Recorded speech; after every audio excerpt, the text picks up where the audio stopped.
Life has a way of writing stories more extraordinary than fiction. On a weathered dock in Newport, Rhode Island, Marcus Sullivan spends his days fixing boats to support his young daughter. When a magnificent but neglected yacht mysteriously appears at the marina, he sees beyond its faded glory to the masterpiece beneath. Working tirelessly, he restores the vessel to its former splendor, never imagining how this act of dedication will change his life forever. But why did the yacht's enigmatic owner, one of America's wealthiest women, disappear for months, only to return now? And what made her choose this humble dock of all places to moor her father's prized possession? Before we jump back in, tell us where you're tuning in from. And if this story touches you, make sure you're subscribed, because tomorrow I've saved something extra special for you. The autumn sunrise painted Newport's morning sky in watercolor hues of pink and gold, filtering through the salt-crusted windows of the small apartment above Harborview Marina's office. Marcus Sullivan's calloused fingers moved with surprising gentleness as he folded a perfectly crisp grilled cheese sandwich into Sarah's favorite lunch container, the one with dancing dolphins that he'd found at a yard sale last summer. "Daddy, is my card still in your toolbox?" Sarah's voice drifted from the tiny bathroom where she was wrestling with her untamed brown curls, so much like her mother's had been. "Right where you put it, sweetheart." Marcus smiled, touching the breast pocket of his worn work shirt, where he actually kept her birthday card. The crayon-drawn hearts and careful inscription, "To the best daddy and boat doctor ever," had become his daily reminder of why every long hour mattered. Their morning routine flowed like a well-rehearsed dance in the cramped kitchen. 8 years of it being just the two of them had taught them the steps by heart. Sarah knew to grab the orange juice while Marcus reached for her favorite chipped blue mug, their arms crossing in practiced coordination. "Remember Mrs. Peterson's picking you up for study group today?" Marcus reminded her, watching as she spread peanut butter on her toast, with the focused determination of an 8-year-old, intent on proving her independence. "I've got that big engine repair on the Petersons' fishing boat. Can I come help after?" Sarah's eyes lit up with hope. She'd inherited more than just his dark hair. That fascination with boats and engines was pure Sullivan. Marcus checked their ancient refrigerator calendar, held up by marina-themed magnets. "If you finish your homework first, those multiplication tables aren't going to learn themselves. But Daddy, real mechanics need math too, right?" She grinned, revealing the gap where her front tooth had recently departed. "That's my girl." He ruffled her hair, earning a playful protest. "Using the old Sullivan logic against me." The morning light caught the worn edges of their lives, the second-hand furniture, the carefully mended curtains, the stack of boat repair manuals borrowed from the library. But it also illuminated the treasures, Sarah's art projects, proudly displayed on every available surface, photographs of their weekend adventures on the shore, the small model boat they were building together piece by piece. Marcus's eyes drifted to the window overlooking the marina. The early morning mist was lifting, revealing the forest of masts and the promise of another day of honest work. He'd learned long ago that wealth wasn't measured in dollars, but in moments like these. His daughter's laughter, the satisfaction of fixing what others thought broken, the salty air that carried possibilities on every breeze. "Ready for inspection, Captain." Sarah stood at attention, backpack properly zipped, shoes tied, though slightly uneven, and her attempt at a ponytail looking remarkably seaworthy. "First Mate Sullivan, you pass with flying colors." He saluted, then knelt to adjust her collar. "Remember what Grandpa always said? A Sullivan never leaves port without checking all the rigging," they recited together, sharing the private joke that had become their morning motto.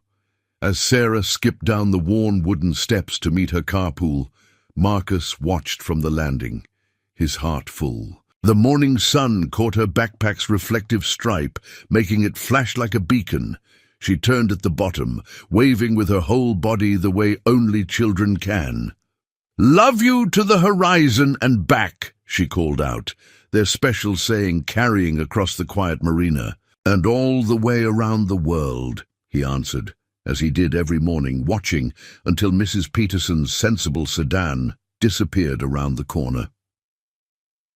Marcus lingered a moment longer, breathing in the morning calm before the marina came to life. Below, the first early birds were already arriving. Commercial fishermen preparing for their day, retirees eager to catch the morning tide. They nodded up at him with the easy familiarity of the working waterfront, where everyone's business was somehow connected to the rhythm of the tides and the health of their vessels. In the distance, a foghorn sounded its low, mournful note. Time to begin another day of bringing broken things back to life. Marcus descended the stairs to his workshop, Sarah's card secure against his heart, ready to face whatever challenges the sea might send his way. The morning fog had burned away by the time Marcus made his way down the dock, his toolbox swaying gently with each step on the weathered planks.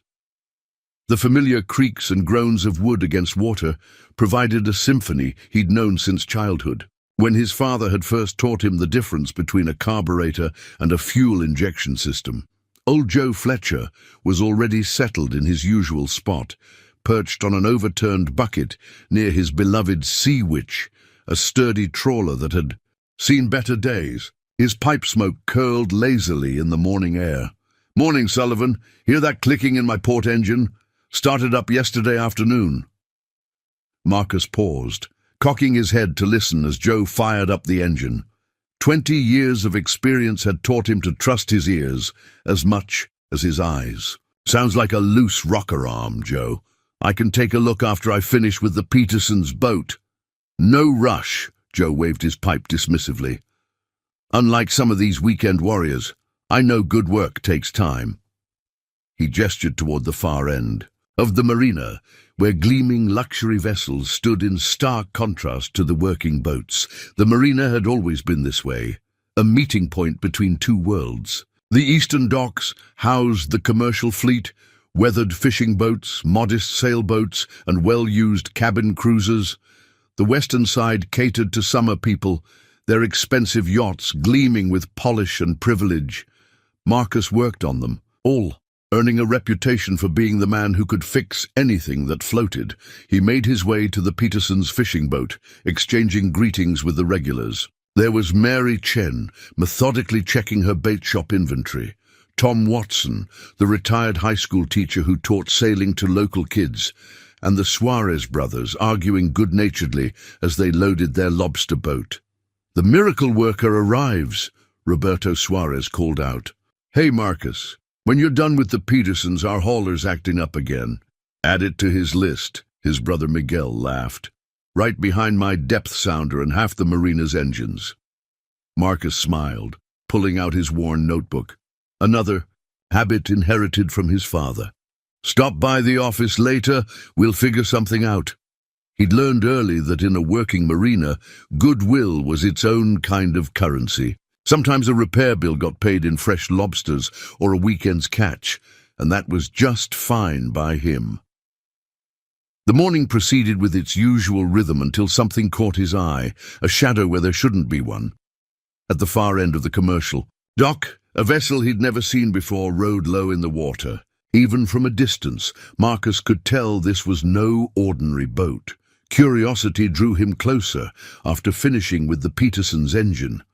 The yacht must have arrived in the night, explaining why he hadn't noticed it earlier. Despite layers of salt and neglect, her lines were magnificent. Classic rather than modern, speaking of an era when boats were built to both work and inspire. "Quite a sight, isn't she?" Mary had appeared beside him carrying a box of tackles. "Showed up around midnight. No crew, just some lawyer type with papers for the office." Very hush-hush, Marcus approached the vessel slowly, his trained eye catching details others might miss. She was easily 60 feet, her once gleaming hull now dulled by time and elements. The brass fittings had turned green with verdigris, and the teak decking showed signs of serious neglect. But underneath the worn exterior, he could sense the bones of something extraordinary. A movement caught his attention. A slight list to port, followed by the unmistakable sound of a bilge pump struggling. Marcus frowned. That wasn't good.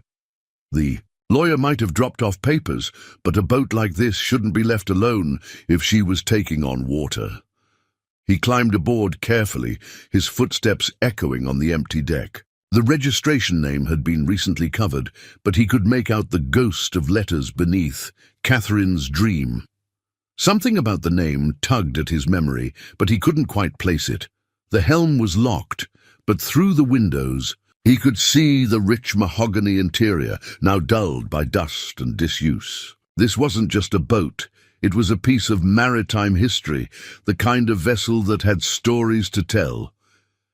The bilge pump sounded again, more labored this time. Marcus checked his watch. The Suarez brothers could wait a bit longer.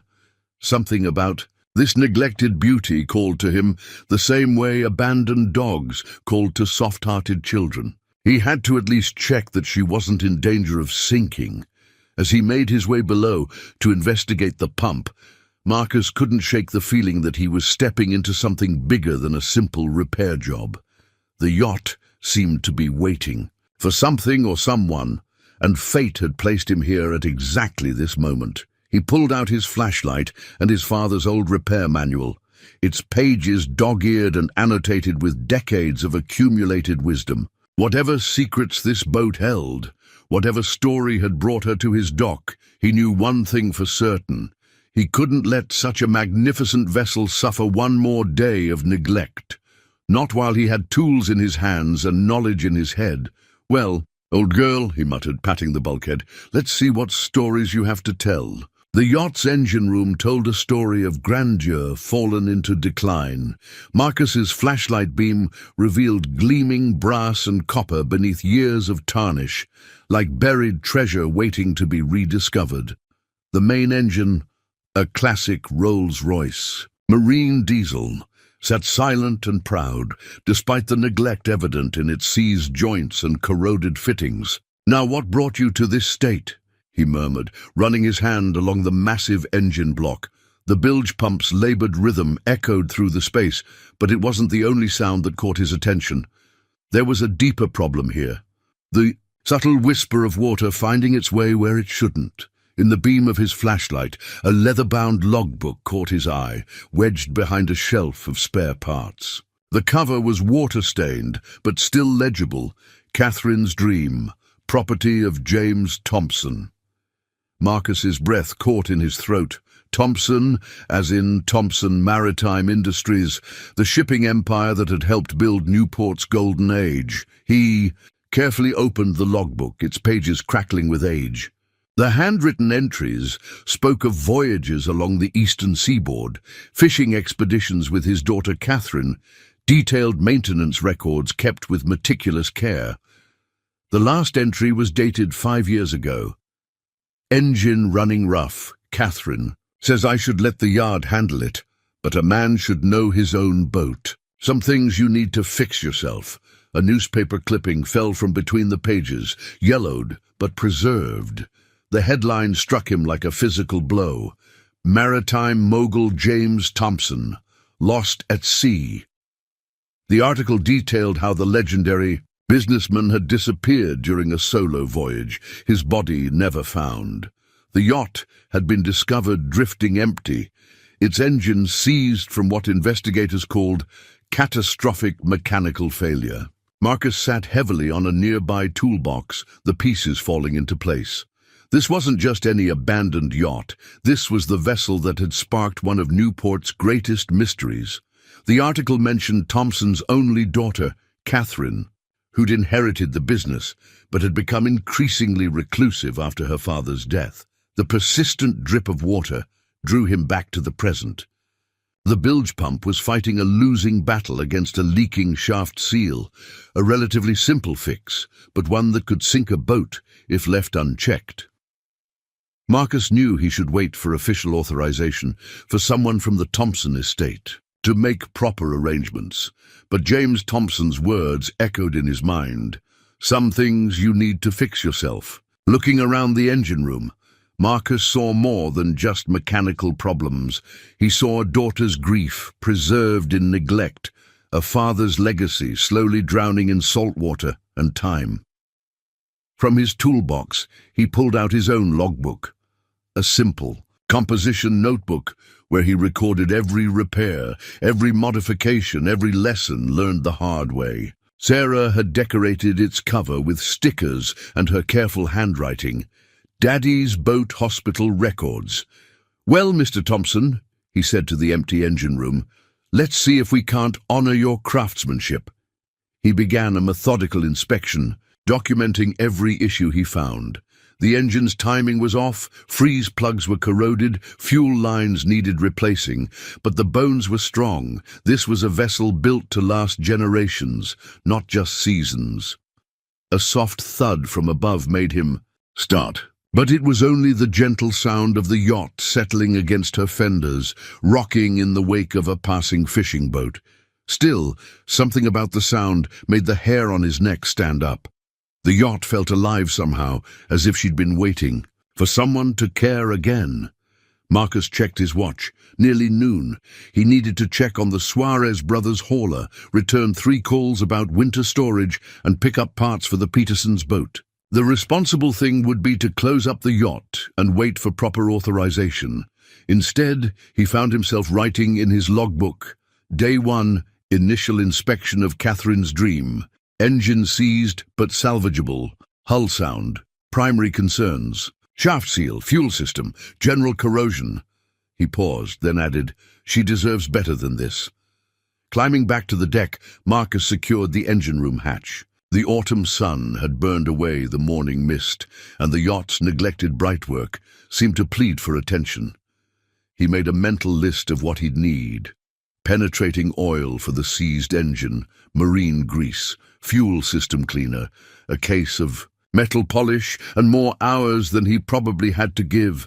But looking back at the silent helm, he couldn't shake the feeling that this yacht had found its way to his dock for a reason. Sometimes the things most in need of repair weren't just engines and hull plates, but the stories and memories wrapped up in wood, steel, and salt water. He patted the gunwale as he stepped back onto the dock. "Don't worry, old girl. We'll get you running again." The promise felt bigger than just mechanical repairs, but Marcus had learned long ago that the most important promises often did. Dawn painted the harbour in shades of pearl when Marcus returned to Catherine's Dream the next morning. He'd spent half the night studying his father's old repair manuals, particularly the chapter on Rolls-Royce marine diesels. The pages were filled with his father's cramped handwriting, "Always check the timing chain before the valves, and oil pressure tells the truth if you know how to listen." He'd laid out his tools with surgical precision on a clean white towel, another lesson from his father. A professional's tools should look professional, he'd always said. The memory brought a smile as Marcus caught his reflection in a tarnished, brass fitting. He was wearing his father's old canvas work jacket, the one with Sullivan and Son Marine Repair embroidered on the breast pocket, though the shop had closed long before Marcus could officially become the Son part of the business. First task was the leaking shaft seal.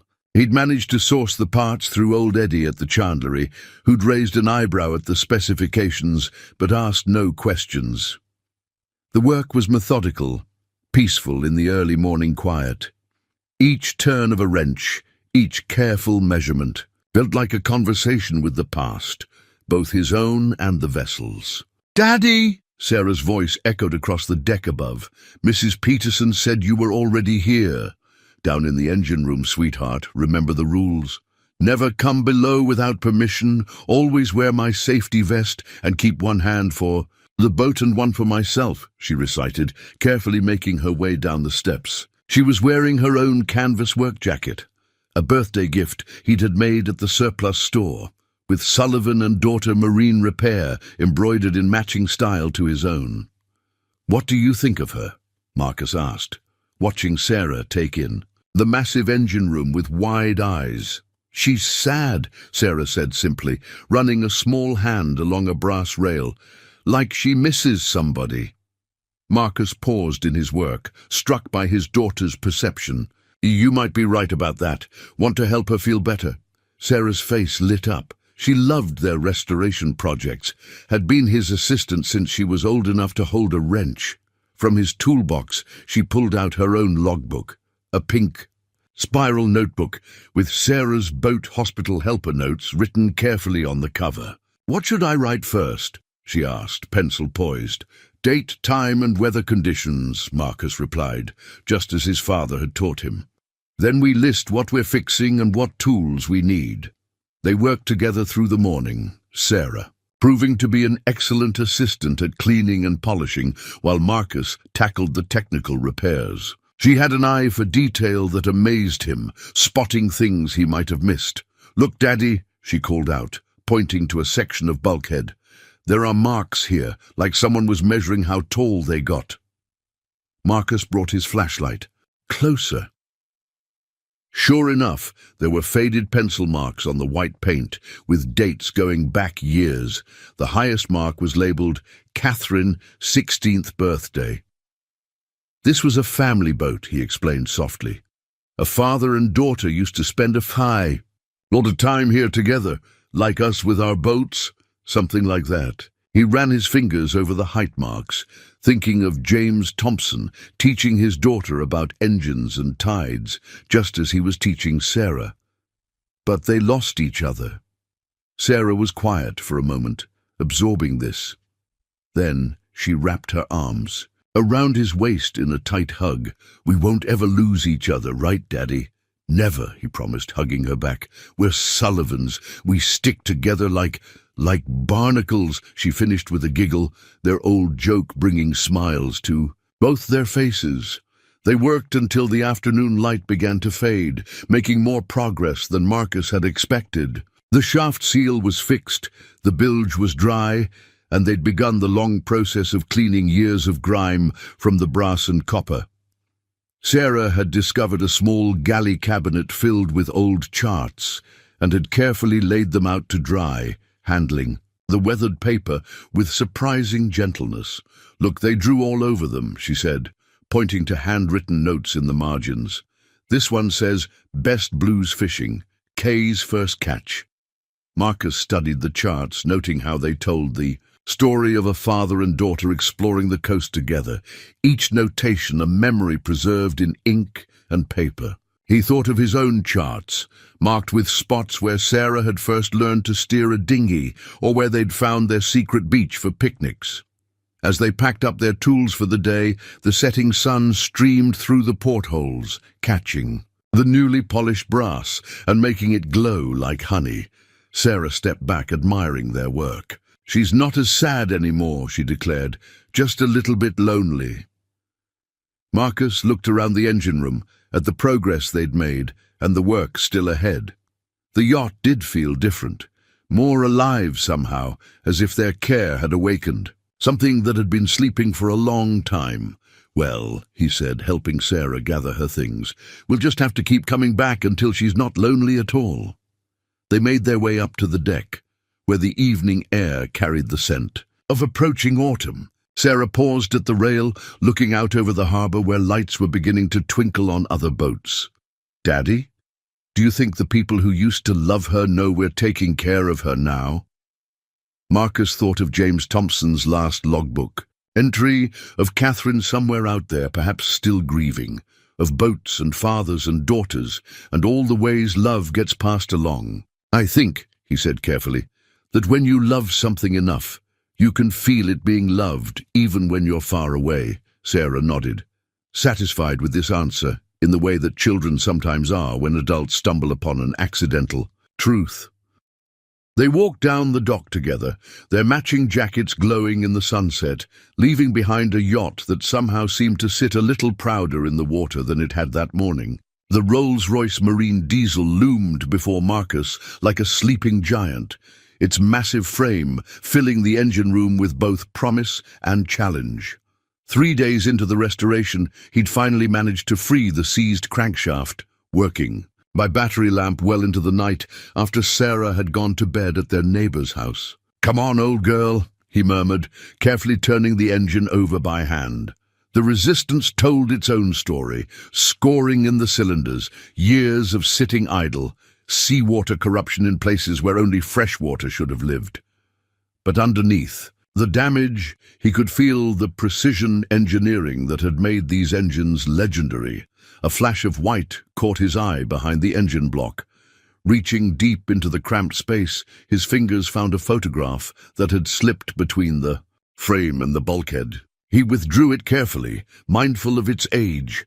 The image showed a younger James Thompson, sleeves rolled up, teaching a teenage Catherine how to adjust the engine timing.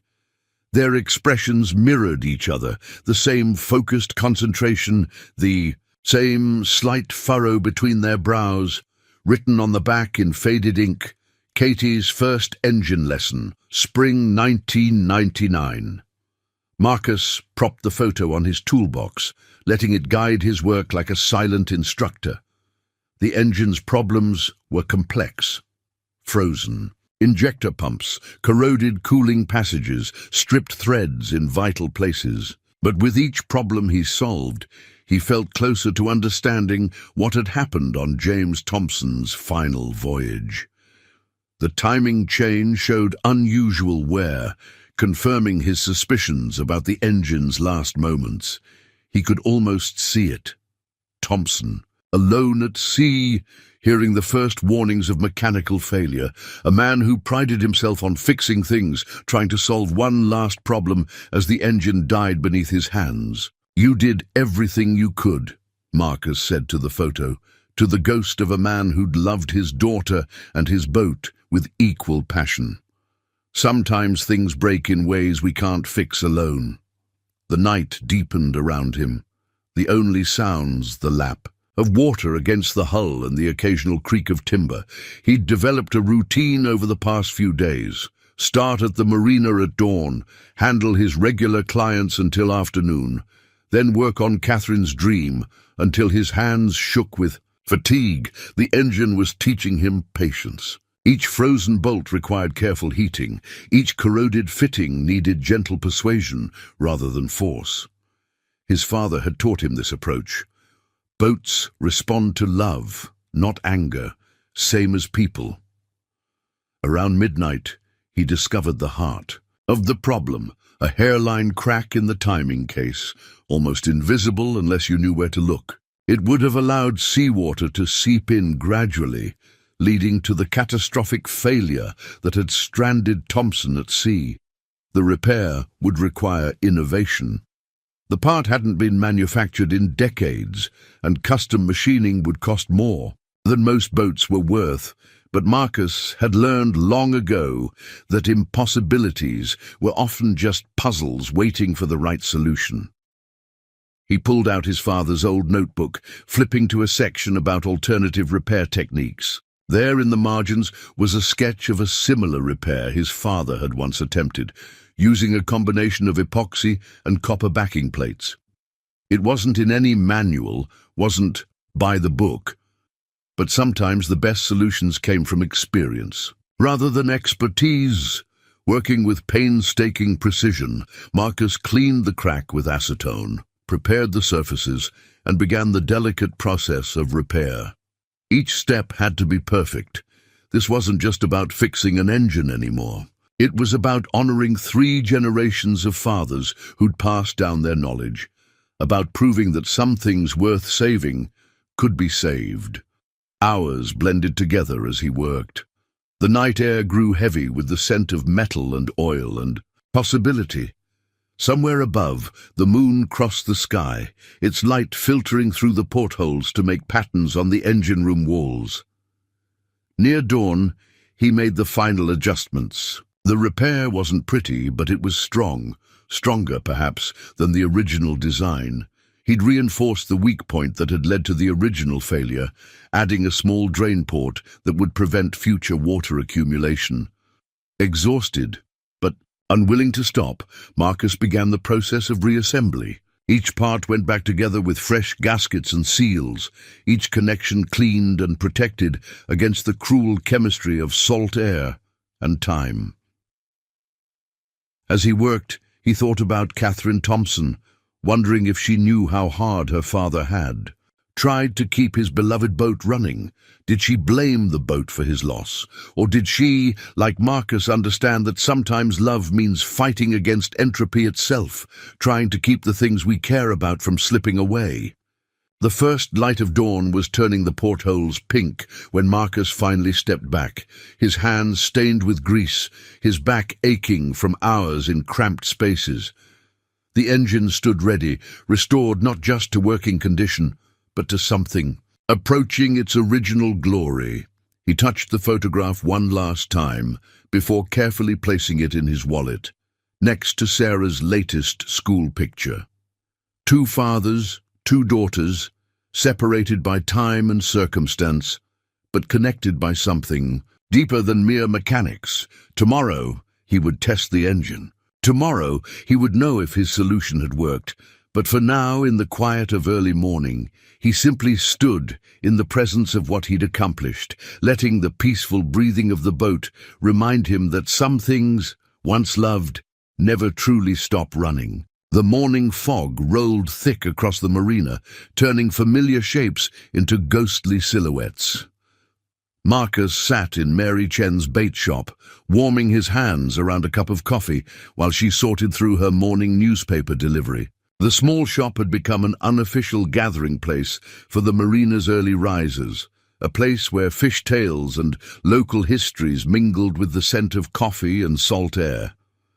Thompson Maritime stock jumped again yesterday, Mary commented, folding the business section with deliberate care. 3rd time this month. Catherine Thompson may be a recluse, but she sure knows how to run her father's company. Old Joe Fletcher snorted from his perch by the window. Knows how to run it into the ground, you mean? James Thompson built that empire by knowing every captain's name, walking every dock. When's the last time anyone saw his daughter down here among the working boats? Leave it be, Joe, Marcus said quietly. But Mary was already pulling out the wooden box she kept beneath the counter, her personal archive of newspaper clippings and marina history. You've been working on that yacht for a week now, Marcus. You should know the story. She spread out a yellowed article from 5 years ago. The photograph showed Catherine Thompson accepting an industry award, her smile professional, but her eyes distant. She was different before her father died. Used to be down here all the time, learning the business from the bottom up. Marcus studied the photograph. Catherine would have been in her early 30s then, dressed in business attire but with a mechanic's watch on her wrist, the kind that could take a beating in an engine room. It was a detail that spoke volumes. I remember her, Tom Watson offered from where he was repairing a fishing net. She had a way with the old salts, spoke their language, could talk about displacement and draft like she was born to it. After James disappeared, he shook his head, something in her disappeared too. The shop fell quiet, only the distant cry of seagulls breaking the silence. Marcus thought about the height marks in the yacht's engine room, the careful notations on old charts, a childhood measured in nautical miles and engine grease. Mary pulled out another clipping, a society page from 3 years ago. Last public appearance, some charity gala in Newport. After that, she started running everything through lawyers and managers. Lives up in that big house on the point, they say. The one with the private dock that hasn't seen a boat since James died. Can't say I blame her, Marcus found himself saying. Losing your father that way, knowing it was his love of the sea that took him. He thought of Sarah, of teaching her the same skills his father had taught him. Every parent who loved. The water lived with that whisper of fear. Still, Joe persisted, letting that beautiful yacht rot away. James Thompson would have never. Sometimes, Marcus interrupted more sharply than he'd intended, taking care of the things that remind you of loss takes more courage than letting them go. He was thinking of his own father's tools, how they'd sat untouched for months after the funeral, before he'd found the strength to use them again. The fog was beginning to lift outside, revealing the sleek lines of Catherine's dream at the end of the dock. From this distance, you could almost imagine her in her glory days, cutting through waves with father and daughter at the helm. "She's had offers for the yacht, you know," Mary said softly, putting away her box of memories. "Could have sold it a dozen times over, but she keeps paying the registration, keeps it insured, like she's waiting for something." Marcus thought about the engine he'd spent nights repairing, about the innovations he'd made to prevent the same failure that had taken James Thompson's life. Maybe she's waiting for someone to understand it wasn't the boat's fault, or her father's, or hers. The others fell silent, perhaps hearing in his words an echo of their own losses, their own understanding of how grief could anchor a heart as surely as any storm. The morning light was strengthening now, burning away the fog to reveal the day ahead. Marcus stood, leaving his coffee half-finished. There was work to be done, and somewhere in the process of restoration, he felt he was doing more than just fixing a boat. He was keeping faith with all those who'd ever loved something enough to try to save it. "The Yard's got her story wrong," he said simply, heading for the door.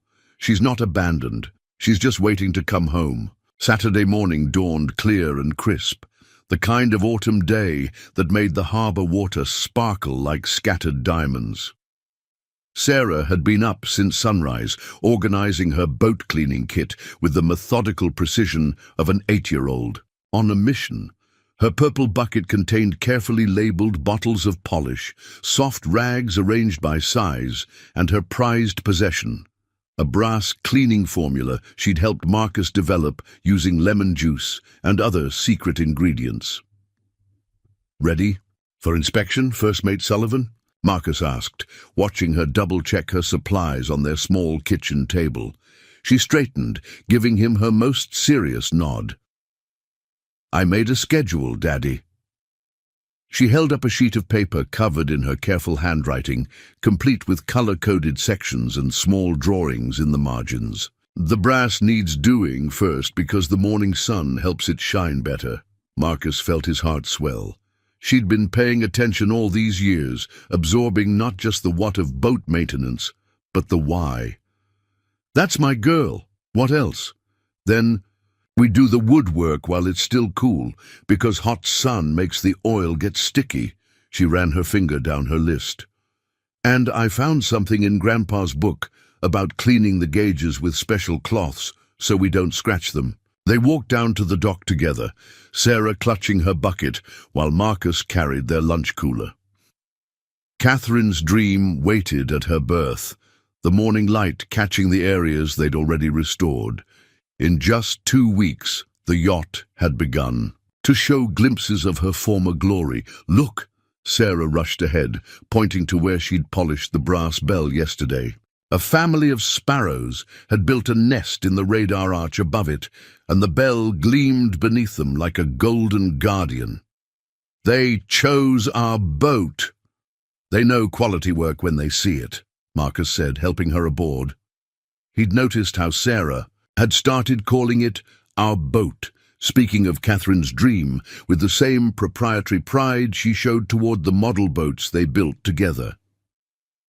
They settled into their weekend routine, Sarah taking charge of the bright work, while Marcus tackled the more technical tasks. She had created her own job title, Restoration Quality Supervisor, and took it very seriously, making notes in her logbook about every spot that needed attention. "Daddy!" she called from where she was polishing a handrail. "Was Catherine my age when she started learning about boats?" Marcus paused in his work on the helm instruments. "According to the height marks we found, she was probably around 10 when she started spending a lot of time aboard. Why do you ask?" Sarah was quiet for a moment, buffing the brass with slow, careful strokes. "I was thinking about her, about not having her boat anymore.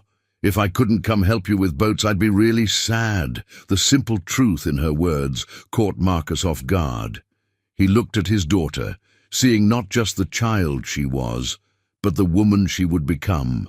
"Sometimes," he said carefully, "when people lose someone they love, the things that remind them of that person become hard to face. But the memories are still good ones, right?" Sarah moved to the next section of rail. "Like how I love using Grandpa's tools because they make me feel like he's helping us?" Marcus smiled, remembering how she'd cried when she first got her own set of miniature wrenches, declaring that now she could be just like Grandpa. "That's right, sweetheart, and maybe someday Catherine will remember that too." They worked through the morning, Sarah humming old sea shanties she'd learned from the fishermen. Around noon, she declared it time for their packed lunch, setting up their picnic spot on the foredeck with the precision of a ship's steward. "I made a discovery," she announced, pulling out her logbook as they ate their sandwiches. "Want to... You see?" She led Marcus to the main salon, pointing to what looked like an ordinary panel in the wooden ceiling. "But look!" Standing on tiptoe, she pressed a hidden catch, and a small compartment swung open. Inside was a child's treasure trove, old candy wrappers, a collection of shells, and a fabric dolphin worn soft with age. Catherine's secret hiding place, Marcus realized, helping Sarah carefully document their find in her logbook. "Can we clean it but leave everything inside?" Sarah asked. "So when she comes back she'll know we took care of her special things too." Marcus looked at his daughter. This child who understood instinctively what so many adults forgot, that healing sometimes meant preserving the past while making space for the future. "That's exactly what we'll do," he agreed. "And we'll add a note to your logbook about where we found it so we never forget." They spent the afternoon on their respective tasks, Sarah moving through the boat with her cleaning supplies and her ever-present notebook, Marcus working on the complex network of electronics at the helm. But every so often he'd catch her pausing, at Catherine's height marks, or running her hands along the worn spots on the rails where other small hands had once held on in rough seas. As the sun began to set, Sarah made one final entry in her logbook. Marcus glanced over her shoulder, smiling at the carefully printed words. "Day 14 of restoration. Boat is getting happier. Found secret treasure spot. Sparrows think it's home now. Maybe Catherine will too." Out in the harbour, a bell buoy rang, its endless patient notes marking time like a maritime metronome.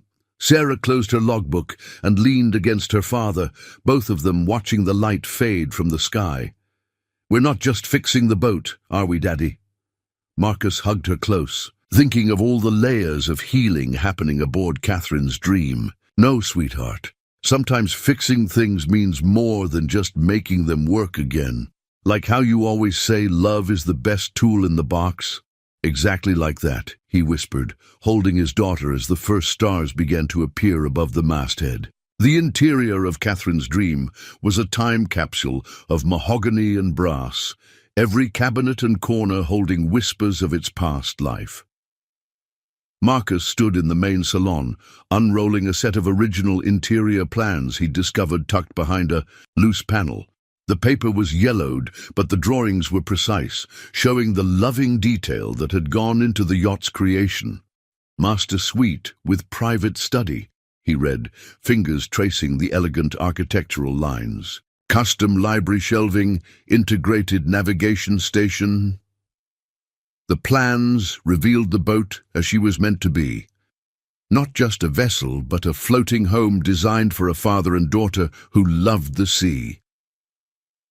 The sound of Sarah's footsteps on the companionway stairs broke his concentration. "Daddy, look what I found in the linen closet." She carefully carried a leather-bound album, its pages thick with photographs. They sat together on the salon's built-in settee, the afternoon light streaming through newly cleaned ports.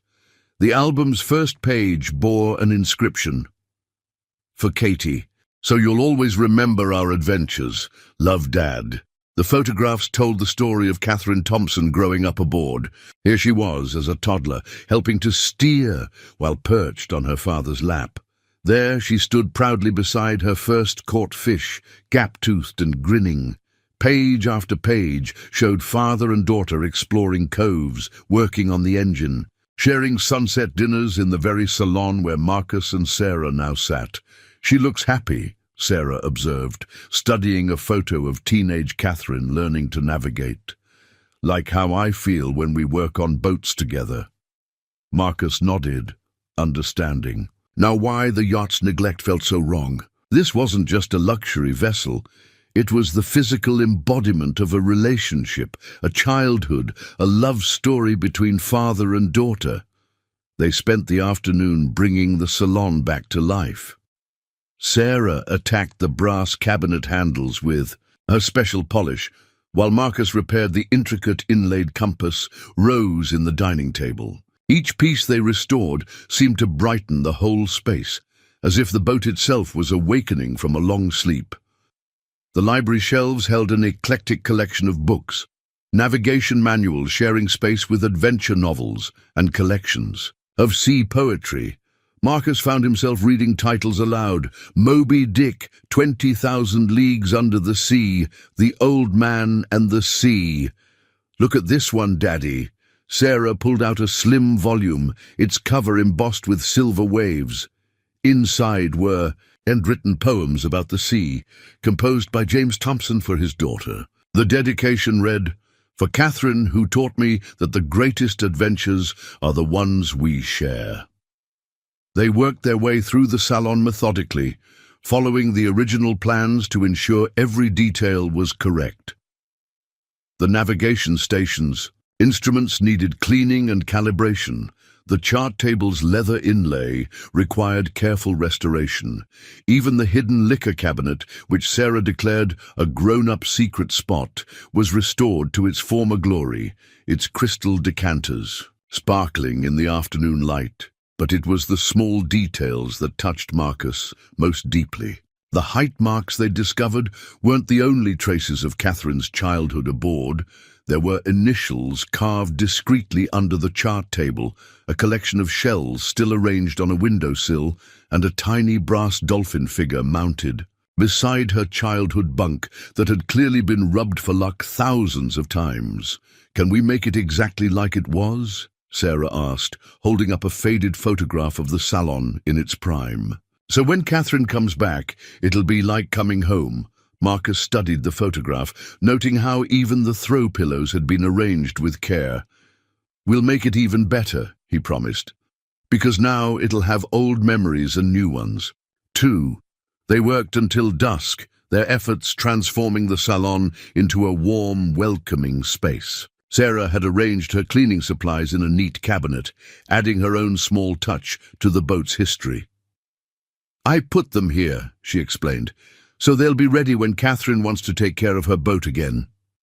As they prepared to leave for the day, Marcus noticed Sarah standing in the salon doorway, looking back at their work. The setting sun painted the space in amber light, making the restored wood glow like honey. "What are you thinking, sweetheart?" She considered for a moment, her expression serious. "I'm thinking that love doesn't go away just because you put it in a boat and try to forget it. It just waits until you're ready to remember." Marcus felt his throat tighten. "From the mouths of babes," his father would have said. "You're right," he managed. "Love has a way of finding its way home." They secured the yacht for the night, but not before Sarah placed a small origami boat she'd made on the chart table. "A welcome home present," she explained, "for when Catherine's ready." The marina was quiet as they walked down the dock, but Marcus could have sworn he heard music from the yacht salon, perhaps just the wind in the rigging, or perhaps the sound of memories coming back to life, one restored treasure at a time. The click of expensive heels on the dock was Marcus's first warning. He was in the engine room, testing the newly restored fuel system, when he heard footsteps too precise to belong to any of the regular marina crowd. Setting down his wrench, He emerged into the autumn morning to find a woman in a tailored suit standing at the yacht's helm, her expression a mixture of surprise and concern. "Mr. Sullivan," she consulted a leather portfolio. "I'm Victoria Chen, Ms. Thompson's personal assistant. We need to discuss your unauthorized work on this vessel." Marcus wiped his hands on a shop rag, studying her carefully. Despite her professional demeanor, there was something in her eyes when she looked around the yacht, recognition, perhaps even approval of the changes. "Would you like a tour?" he offered, gesturing to the gleaming brightwork and freshly cleaned deck. "I keep detailed logs of all the work." Victoria hesitated, then nodded. Ms. Thompson would want to know exactly what's been done to her father's boat. They started with the deck, where Marcus explained each restoration choice, each repair decision. Victoria took meticulous notes, but he noticed how her professional facade softened when she saw Sarah's careful organization of cleaning supplies, each bottle labeled in childish handwriting. "You've been doing this work with your daughter?" she asked, pausing at the ship's bell where the sparrows had nested.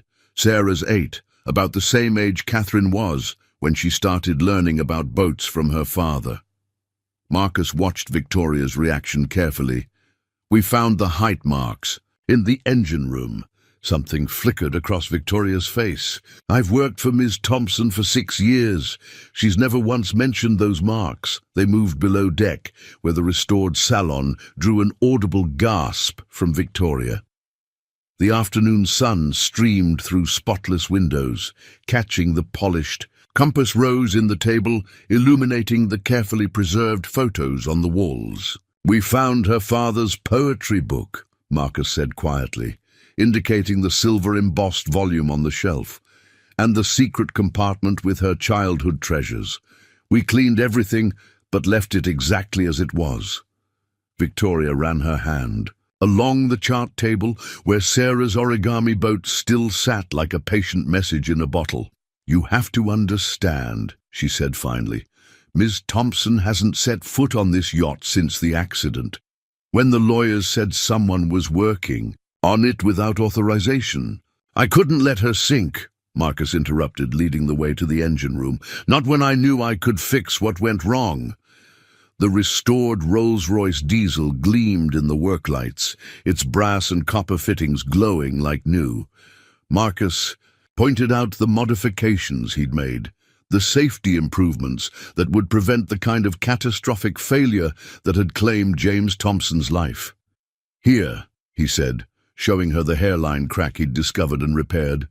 "This is what happened that day. Water intrusion into the timing case. He probably never saw it coming." Victoria's professional mask cracked slightly. "She blamed herself, you know, for not being there, for not checking the engine herself. She used to be the one who—" She caught herself, straightening her jacket. "That's not relevant to our current situation." Marcus pulled out his logbook, showing her the detailed documentation of every repair, every decision. "I'm not asking for payment," he said quietly. "I just couldn't walk past every day and watch her fade away. Some things deserve to be saved." Victoria studied him for a long moment. "You sound like him. James Thompson used to say something similar. About old boats." "Smart man, yes." She closed her portfolio slowly. "Mr. Sullivan, officially I'm here to serve you with a notice to cease and desist all work on this vessel." She paused, looking around the engine room. "Unofficially, how long until she's ready to sail?" Marcus felt a glimmer of hope. "The Major, systems are restored. A week of fine-tuning, maybe 2. Sarah's got a schedule drawn up for the final touches." Victoria nodded, her decision made. "I'll hold off filing the paperwork. But Mr. Sullivan?" She turned at the companionway. "Don't give her reason to regret this trust." "I wouldn't know how," he answered honestly. After she left, Marcus sat in the salon, watching the play of light on the restored woodwork. From somewhere above came the gentle sound of sparrows returning to their nest, making themselves at home, just as he and Sarah had done. He thought about Catherine Thompson, wondering if she was ready to face the memories they'd so carefully preserved. Sometimes healing had to happen in stages, first the mechanical repairs, then the deeper restoration of the heart. Taking out his logbook, he made a final entry for the day. Official inspection complete. Authorization pending. She's almost ready to come home. Outside, the afternoon light turned the harbor to gold, and Marcus could have sworn he heard the engine purr contentedly, like a patient who finally sees recovery on the horizon. The weather alert came through just before noon, a nor'easter spinning up the coast, stronger than expected. Marcus stood at the marina office's weather station, watching the pressure drop on the barometer his father had mounted there 20 years ago. The old brass needle was falling faster than he'd seen in years. Latest updates calling for 60-knot gusts, Mary Chen said, hanging up the marine radio. They're evacuating the outer marina. Harbour Master wants all hands on deck. Through the office window, Marcus could see Catherine's dream rocking gently at her berth. 3 weeks of restoration had transformed her from a neglected ghost to a living vessel again. The thought of a storm undoing all that work made his stomach tight. Sarah burst through the door, still wearing her school backpack. "Daddy, Mrs. Peterson says there's a big storm coming." Her eyes were wide with concern. "What about Catherine's boat?" "Don't worry, sweetheart. I've already called Mrs. Martinez next door. You'll stay with her tonight while I—" "But Daddy, all our work, the sparrow's nest, and Catherine's special things." Sarah's voice caught. "We have to protect them." Marcus knelt to her level, seeing the same fierce protectiveness he felt reflected in her eyes. "That's exactly what I'm going to do. But I need you safe at home, okay?" The VHF radio crackled with another update. The storm had intensified, its track shifting closer to the coast. Around the marina, the usual afternoon calm had given way to urgent activity as boat owners secured their vessels or moved them to safer harbors. Old Joe Fletcher appeared in the doorway, rain gear already on. "Need help moving her up the river, Marcus. Got space at my mooring." Marcus shook his head, checking the yacht's lines through the window. "She's too deep for the river channel. Better to ride it out here." He didn't add that the thought of moving, Catherine's dream now, just when she was healing, felt wrong somehow. The afternoon passed in a blur of preparation. Marcus and Sarah worked together, securing everything aboard that could move, doubling up lines, checking the new bilge pumps. The brass bell that had become home to the sparrows was carefully wrapped in canvas, protecting both the metal and the nest above it. "Found this in the forward cabin," Sarah said, holding up a leather case. Inside was a set of signal flags, their colors still bright despite their age. At the bottom of the case was a handwritten note, "For Katie, because every captain needs to know how to call for help. Love, Dad." Marcus felt the weight of responsibility settle more firmly on his shoulders. This wasn't just about protecting a boat anymore. It was about preserving the pieces of a relationship that needed a chance to heal. The sky darkened prematurely as the storm's leading edges reached them.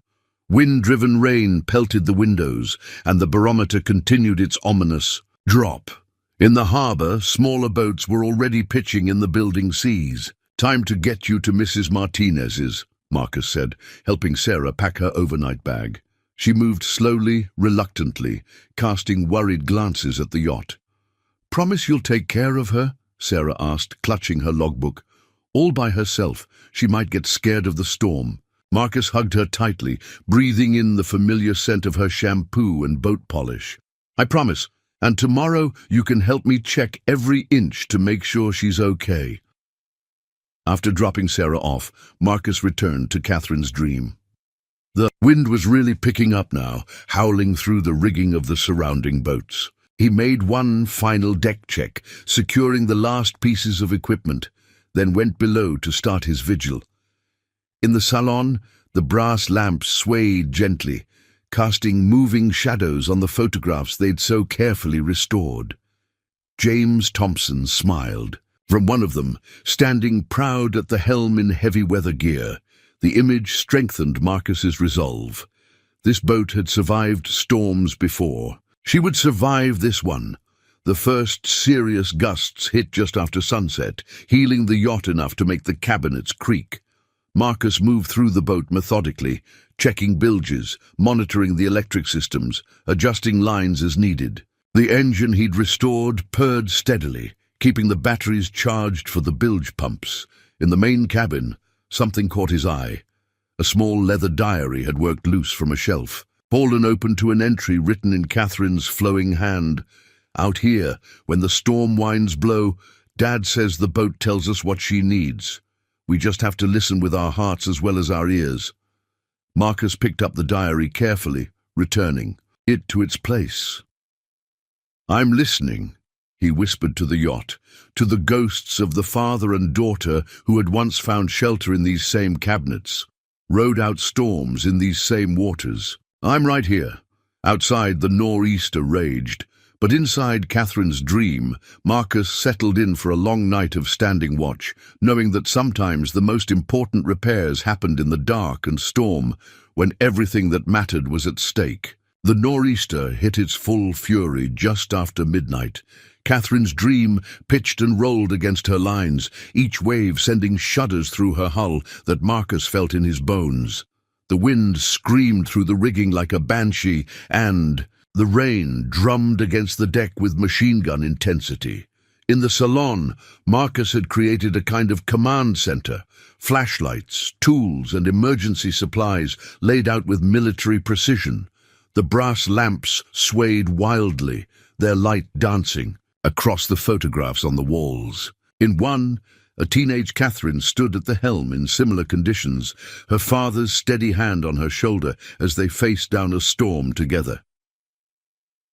The first real challenge came at 2 a.m. A massive gust heeled the yacht hard to port, and Marcus heard the distinctive sound of a dock line starting to part. He was on deck in seconds, rain stinging his face as he worked to replace the straining line. The wind tried to tear the replacement rope from his hands, but his father's voice echoed in his memory. "Slow is smooth, smooth is fast." The new line secured, Marcus allowed himself a moment to survey the marina. Most of the smaller boats had been evacuated, leaving the larger vessels to battle the storm alone. Through the driving rain, he could see the marina's breakwater nearly submerged under massive waves. Back below, he made another round of checks. The bilge pumps were handling the spray and rain, their steady thrumming a reassuring counterpoint to the storm's chaos. His restored engine continued its faithful service, maintaining power to essential systems. A tremendous crash from on deck sent him racing up the companionway. A flying piece of debris, someone's loose deck chair, had knocked over the carefully wrapped ship's bell. Marcus fought his way forward, securing the bell and checking on the sparrow's nest above it. Somehow, protected by the canvas and the yacht's sturdy radar arch, the nest had held. "Your father would be proud," he said aloud, though the wind tore the words away. "She's holding strong, Catherine. She remembers how to dance with the storm." Around 3 a.m., the barometer finally stopped falling. The worst was directly overhead now, with visibility reduced to nearly nothing in the driving rain. Marcus stayed in the salon, monitoring, adjusting, listening to every sound the yacht made. Years of experience had taught him the difference between normal storm noises and the warning sounds of potential trouble. A particularly violent gust sent something crashing in the main cabin. Marcus found Catherine's childhood violin case had broken free from its mounting. As he secured it again, a piece of paper fluttered out. Sheet music for La Mer, covered in penciled notes in James Thompson's handwriting. Katie's first sea song, practiced during that big storm off Block Island. The discovery sparked a memory of Sarah practicing her own music, not violin, but a toy keyboard she'd saved up for, determined to learn sea shanties for their weekend work sessions. The parallels between past and present struck him again as he carefully tucked the sheet music away. Near dawn, a new sound caught his attention, a change in the engine note. Marcus was in the engine room instantly, his hands and ears telling him what his eyes couldn't see in the dim light. The raw water intake was straining, possibly clogged with storm debris. This was the kind of problem that had claimed James Thompson's life, a small issue that could cascade into catastrophe if not caught in time. But Marcus had prepared for this, had added extra filters and monitoring systems during the restoration. Working quickly but carefully, he cleared the intake and adjusted the flow. "Not this time," he murmured, patting the engine housing. "Not on my watch." The sky began to lighten almost imperceptibly around 6 a.m., though the storm's fury hadn't slackened much. Marcus took advantage of the growing light to make another deck check. The yacht's lines had held, his careful preparations paying off through the night's battle. In the growing dawn, he could see the storm's impact on the marina. Several boats had broken free, though thankfully the harbor patrol had corralled them before they could do much damage. But Catherine's dream had remained steady, protected by both physical preparations and something less tangible, as if the spirit of the boat itself had remembered its strength. Making his way back to the salon, exhausted but satisfied, Marcus noticed something extraordinary. The morning light, filtering through rain-streaked windows, caught the compass rose inlaid in the dining table. For a moment, it seemed to glow from within, pointing true north despite the chaos outside. He thought of Sarah, probably awake already, at Mrs. Martinez's house, worried about their boat. He thought of Catherine, wherever she was, perhaps also awake, perhaps feeling some distant connection to this vessel that had weathered so many storms with her family. Marcus pulled out his logbook, its pages illuminated by one of the gently swaying brass lamps. His entry was simple but heartfelt. Nor'easter came with full force. Catherine's dream proved herself seaworthy in every way. Some boats are built just to float, but others are built to carry our hearts through any storm. This one has never forgotten how. Outside, the wind began to ease slightly, the sky lightening to pearl grey. Catherine's dream rode the waves with the grace of a dancer, secure in her lines, protecting the memories and treasures she carried. Marcus smiled, bone-tired but deeply content. The night had tested them both, and they had proved equal to the challenge.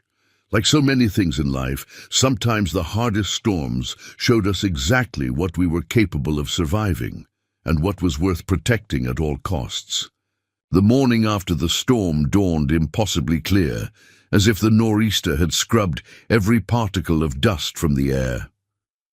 Marcus and Sarah stood on Catherine's dream's deck, completing their post-storm inspection. The yacht had emerged virtually, unscathed, her newly restored surfaces gleaming in the autumn sunlight. "Even the sparrows came back," Sarah exclaimed, pointing to where the small family had returned to their nest above the ship's bell. They knew she'd keep them safe. Marcus was checking the last of the dock lines when he heard it, the distinctive thrum of helicopter blades approaching from the north. He straightened, shading his eyes against the morning sun. The sound was getting closer, more purposeful than the usual harbor traffic. "Daddy, look!" Sarah pointed toward the marina's rarely used helipad. A sleek black helicopter was descending, its downdraft creating patterns on the harbor's surface. The corporate logo on its tail was instantly recognizable: Thompson Maritime Industries. Marcus felt his heart skip a beat. After 3 weeks of restoration work, after the night of battling the storm, after all the discoveries and careful preservation of memories, the moment of truth had arrived with no warning. "Sarah, honey, run get my logbook from the salon." He wanted to buy a moment to compose himself, to prepare for whatever came next.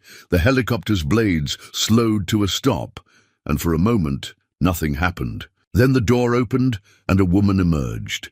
Even at a distance, even after 5 years, there was no mistaking Catherine Thompson. She moved with the same grace, captured in the photographs they'd restored. Though her stride now held a CEO's authority, she paused at the edge of the dock, staring at her father's yacht. Marcus couldn't see her expression, but he noticed her hands clench at her sides. For a heartbeat, he thought she might turn back.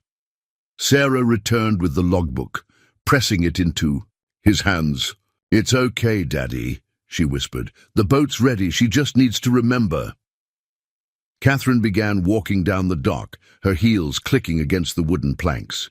She was dressed in business attire, charcoal suit, cream silk blouse. But Marcus noticed she wore the same style of watchband he'd seen in her childhood photos. Some habits, it seemed, remained ingrained. She stopped a few feet from the yacht's bow, her eyes taking in every detail of the restoration. Marcus held his breath, watching her catalogue the changes, the gleaming brightwork, the restored teak, the carefully preserved original features. "Mr. Sullivan," her voice was controlled, professional, but he caught the slight tremor beneath it. "My assistant told me what you've done here. Would you like to come aboard?" he offered quietly. "There are some things you should see." Catherine hesitated, and in that moment, Marcus saw not the powerful CEO, but the girl from the photographs, the one who had once known every inch of this boat, who had learned about life and love and loss within these hull plates. "I know about the engine," she said finally. "About the crack you found, the modification you made to prevent—" She took a breath. "To prevent what happened to my father. That's not all we found." Sarah spoke up suddenly, stepping forward with the direct courage of childhood. "We found your special things too. We kept them safe during the storm." Catherine's composure wavered slightly. "My special things?" "The secret compartment in the salon ceiling," Sarah continued earnestly, "with your dolphin and your shells and your violin music. We made sure it didn't get wet when the big waves came." Something shifted in Catherine's expression. Surprise, vulnerability, a crack in the careful walls she'd built. She looked at Sarah more closely. "You helped with the restoration." "Sarah's been my partner in this from the start," Marcus said softly. "She has her own logbook, just like you used to keep." Catherine's eyes moved to the sparrow's nest above the ship's bell, to the freshly oiled teak, to all the small details they'd restored with such care. "During the storm," she said slowly, "I couldn't sleep. I kept thinking I knew she was out here, facing it alone." "Not alone," Marcus corrected gently. "Never alone." A ray of sunlight caught the compass rose inlaid in the deck, the same, one that had guided them through the night. Catherine took a step forward, then another, her hand reaching out to touch the familiar brass rail. "I had a call from the harbour master this morning," she said, her voice barely above a whisper. "He said out of all the boats in the marina, she didn't so much as scratch her paint. Said whoever was taking care of her must have loved her almost as much as—" She stopped, emotion finally breaking through. Sarah moved closer, offering Catherine her own logbook. "Would you like to see? We wrote down everything, just like your dad taught you to do." Catherine took the notebook with trembling hands, and as she opened it, Marcus saw the businesswoman fall away completely. In her place stood the daughter, the sailor, the girl who had once known every sound this boat could make. "Welcome home," he said quietly, and meant it with all his heart. The morning light streamed over them, catching the brass and the wood and the tears that Catherine was no longer trying to hide. Somewhere above, the sparrows sang their morning song. Blessing. The moment when past and present finally flowed together like tides returning to shore. The salon of Catherine's dream held its breath as Catherine moved through it, her fingers trailing along surfaces she hadn't touched in 5 years. She paused at the chart table, where her father's logbook still lay precisely arranged there, leather covers restored to a warm gleam. You kept everything, she said softly, opening the most recent volume.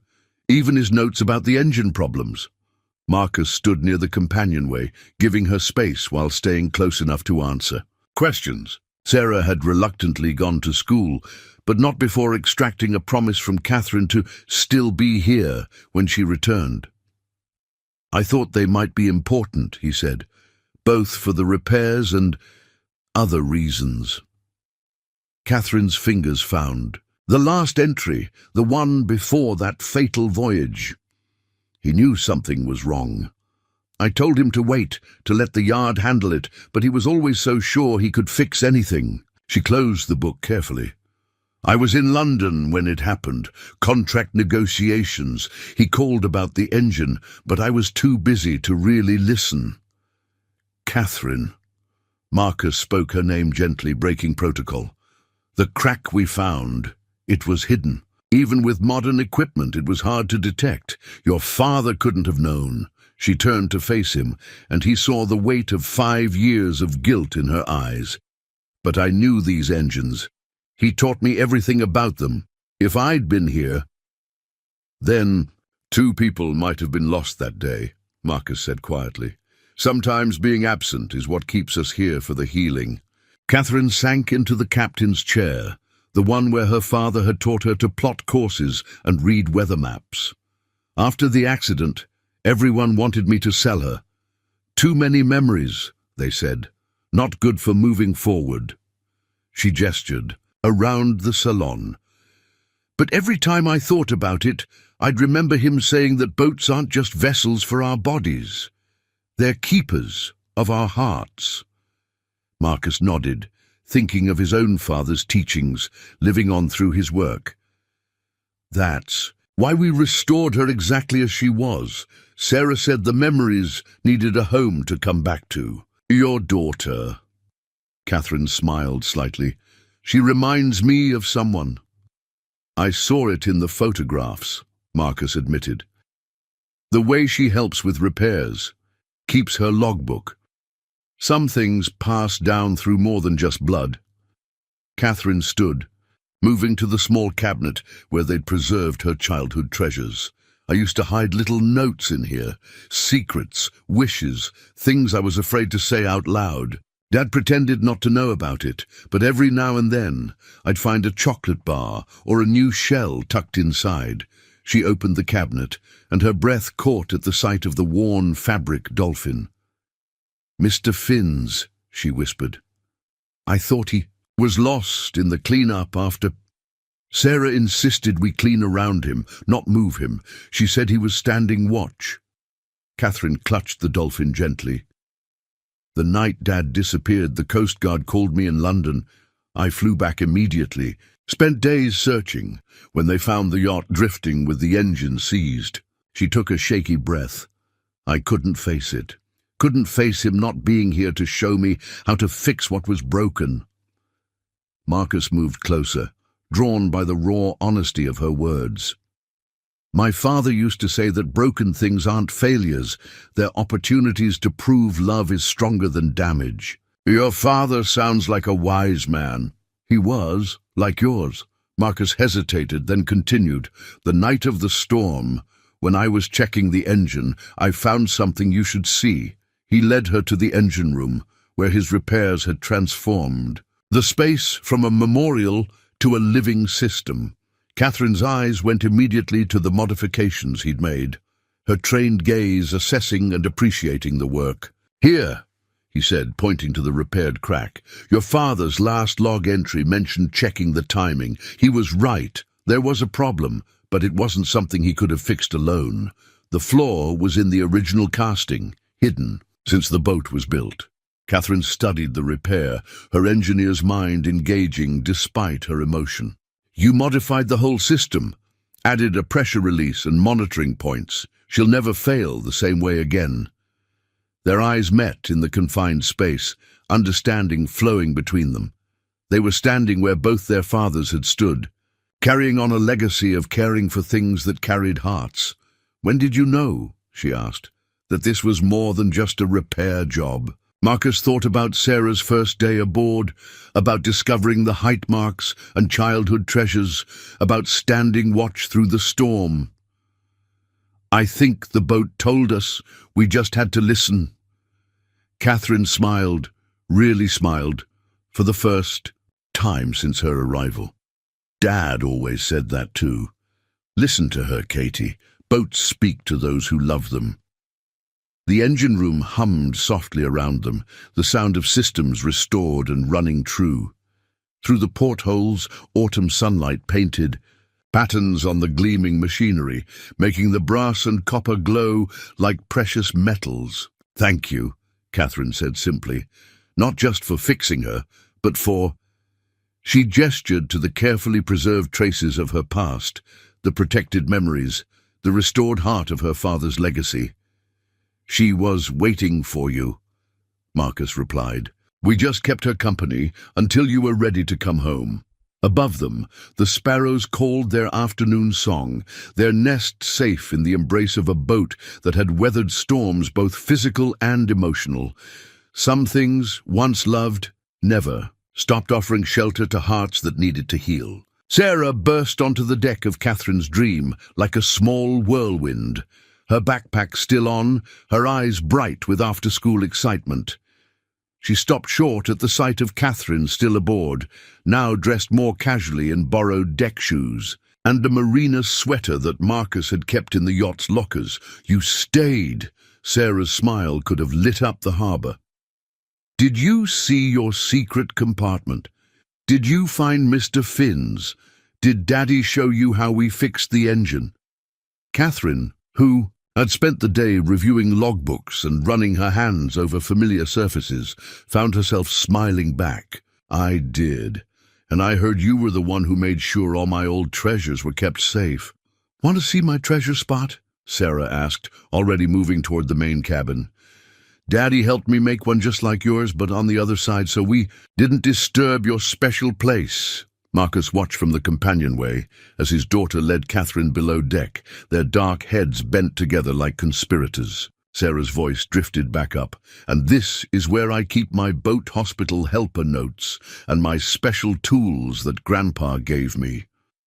The afternoon light streamed through the yacht's portholes as the two explored Sarah's carefully organized workspace. Catherine listened intently as Sarah explained her cleaning system, her methodical approach to restoration so similar to the ones documented in the old photographs.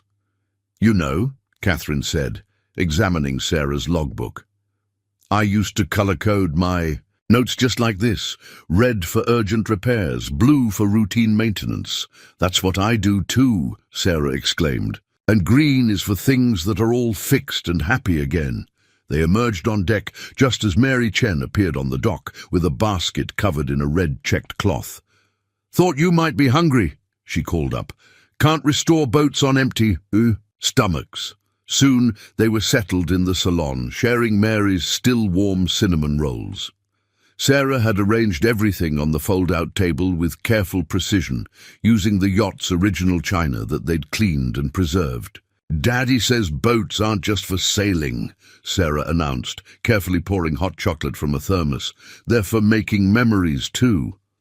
Catherine's hand trembled slightly as she accepted a cup. "My father used to say something very similar."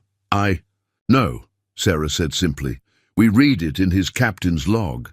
That's why we made sure to save all the memory parts while we were fixing the boat parts."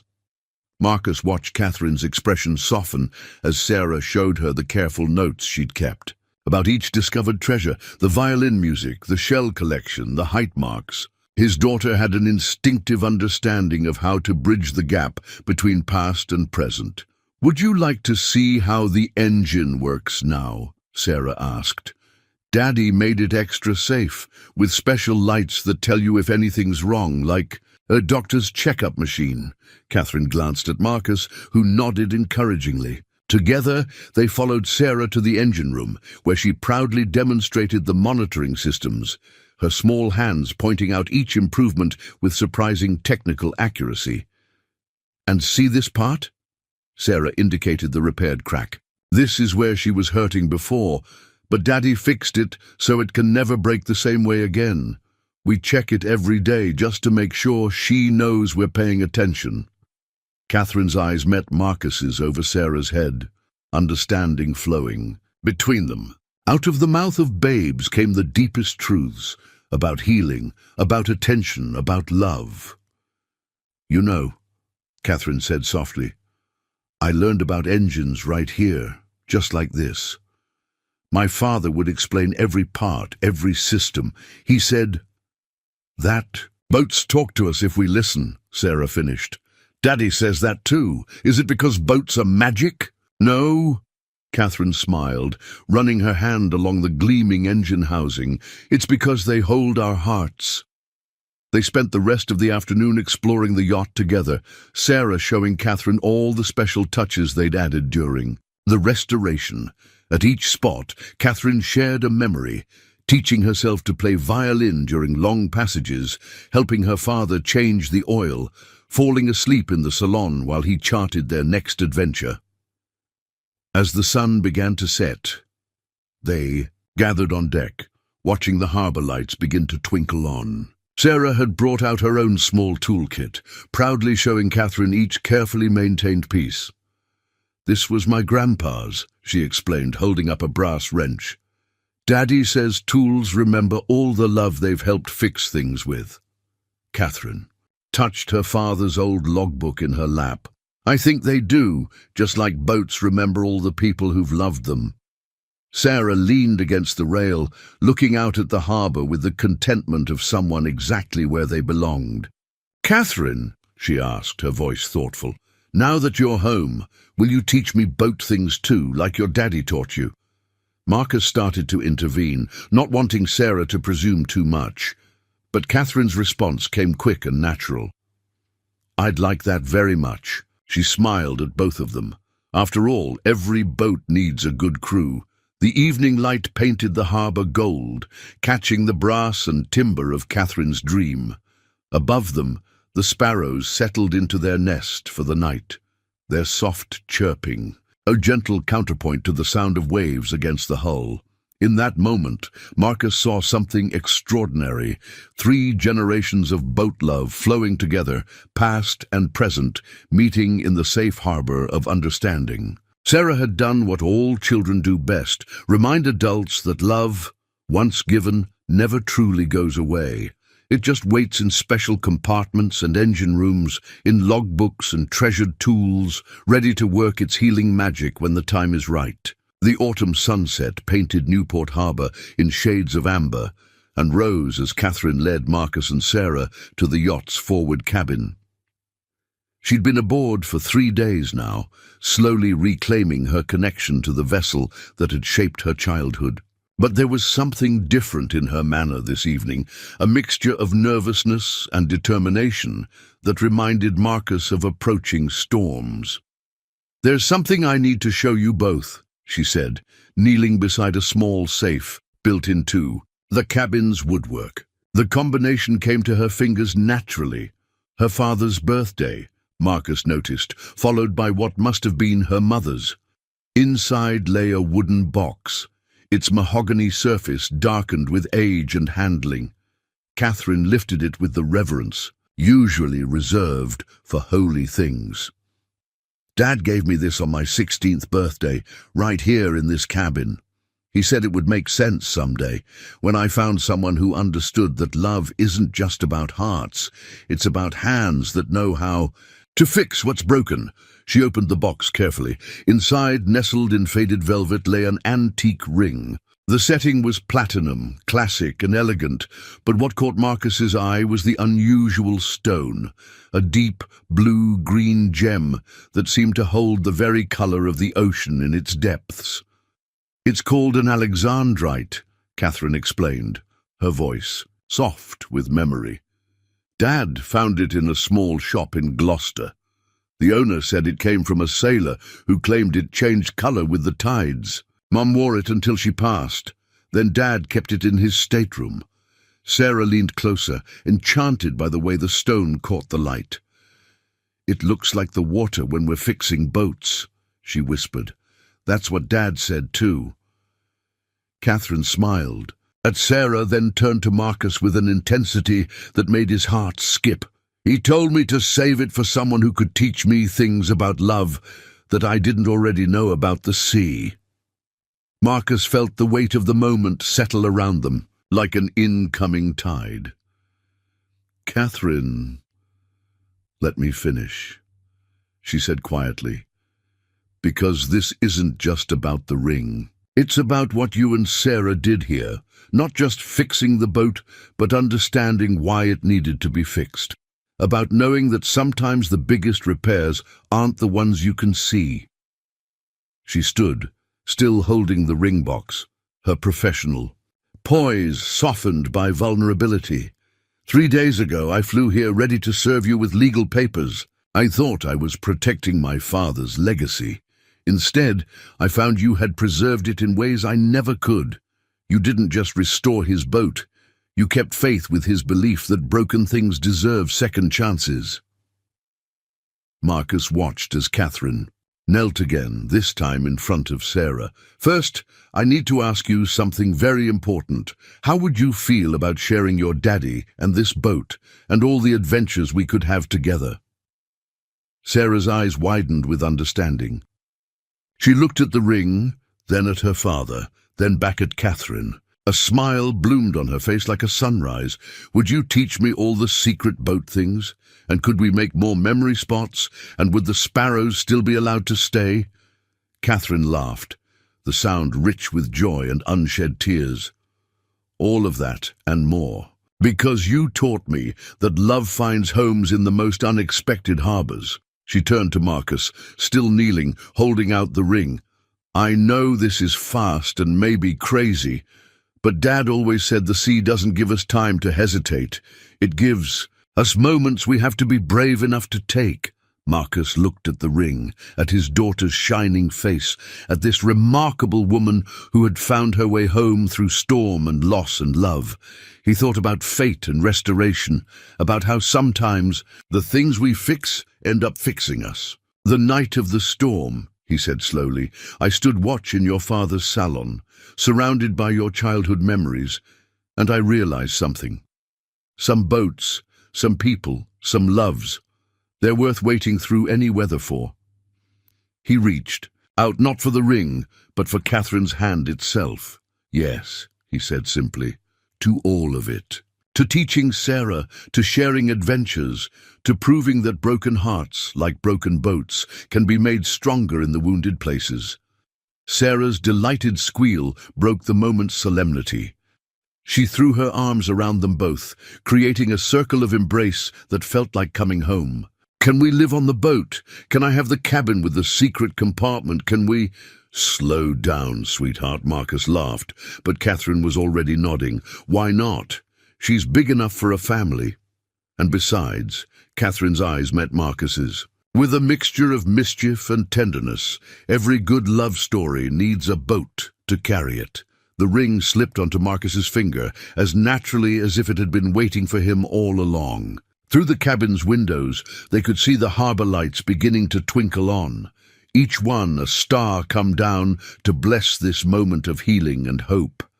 Above them, the sparrows called their evening song, secure in their nest above a ship's bell that had witnessed both storms and homecomings.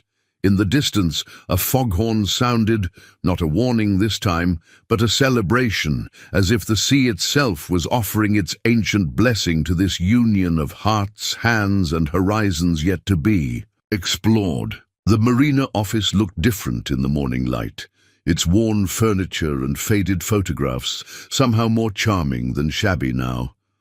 Catherine stood at the window, holding a stack of papers, and watching Marcus teach a group of local kids about boat safety on the dock. Sarah was there too, solemnly demonstrating the proper way to wear a life jacket. Your father would have loved this, Mary Chen said, arranging fresh coffee and her signature cinnamon rolls on the office's small conference table.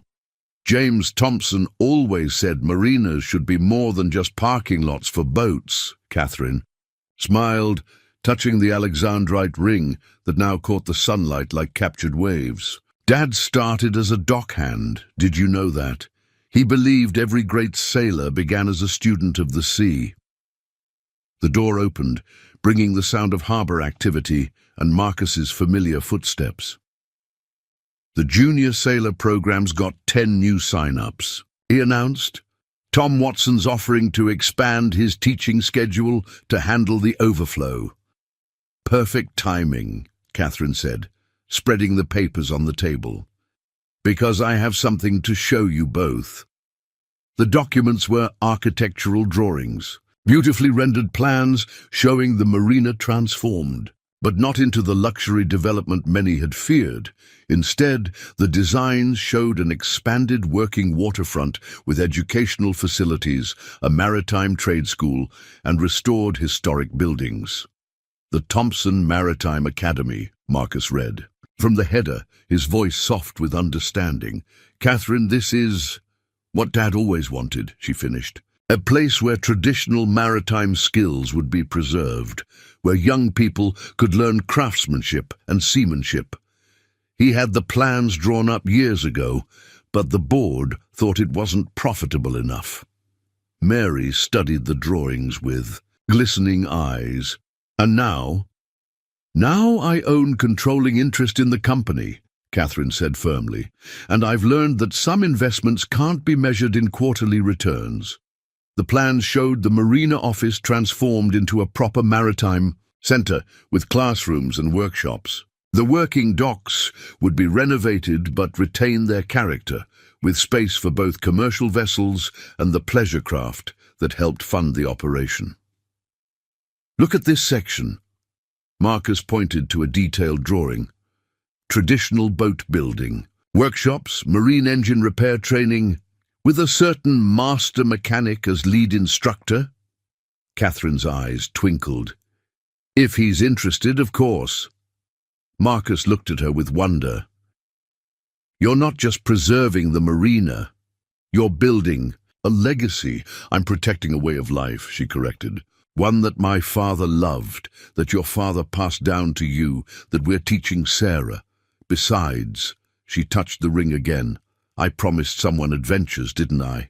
The door burst open and Sarah rushed in, still wearing her junior instructor life jacket. Did you show him? Did you tell him about the special part? Catherine laughed.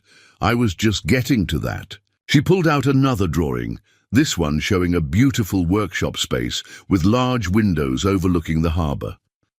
The sign in the illustration read, Sullivan and Daughter Marine Repair, Traditional Craftsmanship and Training. Marcus sat down, hard in the nearest chair. Catherine, the marina needs a proper repair facility, she said softly. One run by people who understand that every boat carries stories worth saving, and every child deserves a chance to learn at their parents' side, just like we did. Sarah was practically bouncing with excitement. Show him the school part, where we're going to teach kids about engines and stars and navigation and everything. The next drawing revealed classrooms named after legendary local mariners. James Thompson's name was there, alongside Marcus's father's, their legacies preserved, in a place where future generations would learn their craft. Mary wiped her eyes with her apron. I'd better go put on more coffee. Something tells me we're going to be here a while, planning this beautiful future. As Mary left, Catherine sat beside Marcus, taking his hand. I know it's a lot to take in, but watching you and Sarah these past weeks, seeing how you teach, how you understand both the mechanical and the human side of boats, this isn't just my dream anymore. It belongs to all of us. Marcus looked at the plans, at his daughters, shining face, at the woman who had brought new purpose to their lives. Your father once wrote that boats aren't just vessels for our bodies, they're keepers of our hearts. I think maybe marinas can be the same way. Is that a yes? Sarah asked anxiously. Can we build it? Can we teach everyone about boat love? Marcus pulled his daughter close with one arm, held Catherine's hand with the other. Yes to all of it. To building something that matters, to teaching what we love, to creating a place where stories and skills get passed down like precious heirlooms. Through the window, they could see Catherine's Dream moored at her dock, her brass gleaming in the sunlight. The sparrows darted around her rigging, free but always returning to their home above the ship's bell. Like them, this place was both an anchor and a launching point, a harbour for dreams ready to set sail. "When do we start?" Sarah asked, already pulling out her logbook to make plans. Catherine smiled, looking at her new family and the future they would build together. "We already have, sweetheart. Every repair, every lesson, every story we save, it's all part of the journey, and this is just the beginning." Outside, the harbour continued its eternal dance of departure and return, of boats setting out and coming home. But now each wave seemed to carry a promise of tomorrow, of traditions preserved and dreams renewed, of love building something strong enough to weather any storm. 1 year later, the autumn sunrise painted Newport Harbour in familiar shades of gold and rose, but the view from Catherine's Dream's deck was different now. The marina hummed with new energy, students heading to early morning navigation classes. The sound of work from the boat-building shed, the cheerful greetings of fishermen stopping by the expanded chandlery. Marcus stood at the helm, checking the instruments for their morning sail. Sarah had insisted on this tradition, taking the yacht out every Sunday, just as Catherine and her father had done years ago. Some traditions they'd learned were too precious not to continue. Engine room checks complete. Sarah's voice came through the intercom, properly formal despite her obvious excitement. At 9 years old, she took her position as junior engineer. Very seriously, especially on these family excursions. "Thank you, Engineer Sullivan," Marcus replied, matching her professional tone. From below came the sound of her delighted giggle, followed by Catherine's warm laughter. The past year had transformed them all. The Thompson Maritime Academy was thriving, with students from across the country coming to learn traditional maritime skills. The Sullivan and Daughter Marine Repair Shop had become legendary for its combination of technical expertise and respect for boats' histories. And Catherine had found a new way to honour her father's legacy, teaching advanced navigation, courses between her duties as CEO. "Look who's here!" Sarah called out, pointing toward the dock. Mary Chen approached with her traditional basket of breakfast treats, followed by a stream of familiar faces. Old Joe Fletcher, the Suarez brothers, Tom Watson, all carrying small packages. "You didn't think we'd forget, did you?" Mary called. "Up." 1 year ago today, this boat brought a family together. That calls for a celebration. They helped their friends aboard, setting up breakfast in the salon that had become the heart of their floating home. The table that had once held Catherine's childhood memories now collected new ones. Sarah's logbooks, Marcus's repair manuals, Catherine's navigation charts, all mingling together like tributary streams flowing into a river. "Remember the storm that started it all?" Joe asked, settling into his favorite spot by the window. "Never seen a boat come through weather like that looking better for it." "Some things get stronger in the broken places," Marcus said, his hand finding Catherine's. The Alexandrite ring caught the morning light, changing color like the sea itself. Sarah proudly showed off her latest project, a detailed model of Catherine's Dream she'd built in the Academy's workshop. "Look," she pointed out, "I even made a tiny sparrow's nest above the bell." The real sparrows, descendants of last year's family, still called the yacht home, their morning songs mixed with the sound of waves against the hull and the distant bellboy's steady rhythm. Catherine touched the brass dolphin figure that now hung in a place of honor by the helm. Mr. Finns had been promoted from his hiding spot to stand watch over their journeys. "Dad would have loved this," she said softly. "All of it. The academy, the students, the way we've kept the working waterfront alive." "He knows," Sarah said with a child's certainty. "The boat remembers for him." After breakfast, they prepared to sail. It was a perfect day for it, the wind fresh and fair, the harbour inviting them out to deeper waters. Their friends waved from the dock as Marcus guided the yacht smoothly from her berth. Sarah took her position at the chart table, clutching her junior navigator's compass. Catherine stood at the helm, her hands sure on the wheel that had first taught her about direction and purpose. Marcus moved between them, father and husband, teacher and student, all the roles flowing together as naturally as the tides. As they passed the breakwater, Catherine pointed to a small boat approaching the marina. "New student," she said. "See the way they're handling her? Raw talent just needs guidance." "Like someone else I once knew," Marcus smiled, remembering her story of learning at her father's side. Sarah looked up from her charts. "Can I help teach?" "Oh, them, about boat love and listening to engines and everything." "Of course," Catherine said. "That's what we do now. We keep the stories going, pass on what we've learned. Every boat that comes to us carries somebody's heart." The morning sun warmed the deck as Catherine's dream moved into open water. Behind them, the academy stood as a testament to dreams restored and promises kept. Before them stretched the horizon, full of possibilities.